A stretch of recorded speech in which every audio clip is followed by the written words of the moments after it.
ये क्वेश्चन बहुत ही शानदार सा क्वेश्चन है और बहुत ही बढ़िया क्वेश्चन पूछा गया है। ये कह रहा है कि दो उम्मीदवारों के बीच हुए एक चुनाव में Y% मतदाताओं ने वोट नहीं डाला। गए मतों में से 10% मत अवैध घोषित कर दिए गए, जबकि सभी वैध मत दोनों उम्मीदवारों में से किसी एक के पक्ष में वोट डाले।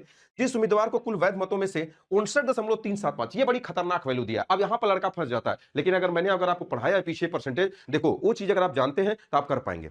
फिर 2484 मतों से निर्वाचित घोषित किया गया। यदि उस चुनाव में मतदान करने के पात्र लोगों की संख्या 16,000 थी तो वाई का मान क्या होगा। बहुत ही शानदार क्वेश्चन है। देखो क्वेश्चन में कहा कि वाई परसेंट मतदाताओं ने वोट नहीं दिया था। इसका मतलब आप इसको क्या मान लो, ए बाई क्या मान लो, बी। दूसरा कितना है, 10% अवैध घोषित हो गए। इसका मतलब कि 10 में से एक अवैध घोषित हो गया तो बचा कितना, 9। फिर कितना है, जबकि दोनों उम्मीदवारों में से किसी एक के पक्ष में डाले गए। अब जीतने वाला, अब बताओ इसी के बारे में अगर हमने बात किया अभी कि ये 59.375 है, तो दूसरा वाला कितना पाएगा, तो आपको होगा सर 40। कैसे पता चला, ये 60 से कम है तो 40 से ज्यादा होगा। कितना, ये 1000 होता तो पूरा होता 300 है, तो 775 घटा दो कितना होगा, 625।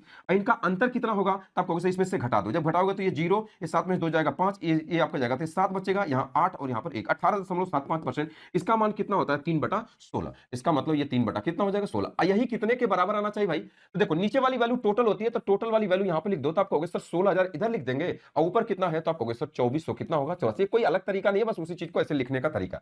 बस इसी को अगर आप सॉल्व कर देंगे आपके क्वेश्चन का आंसर आ जाएगा। तो देखो नीचे वाली वैल्यू को अगर आप काट दोगे तो कितनी बार में कट जाएगा, तो आपको होगा सर 100 बार में। इसको भी आपने काटा 27, तो इसको कई बार में काट देगा, तो आपको होगा सर 92। इसका मतलब अगर हम बात करें कि ये ए अपॉन बी है, अब बराबर कितना हुआ, तो आपको होगा सर 92/100। इसका मतलब 100 रुपए की वस्तु को 92 में बेचा गया तो कितना, 8%। तो यही आपका हो जाएगा 8% कमी। तो यही वाली बात बोला कि Y% लोगों ने वोट नहीं डाला, नहीं डालने का मतलब कमी को बताता है। तो 8% आपके क्वेश्चन का आंसर हो जाएगा। Option number A correct answer हो जाएगा।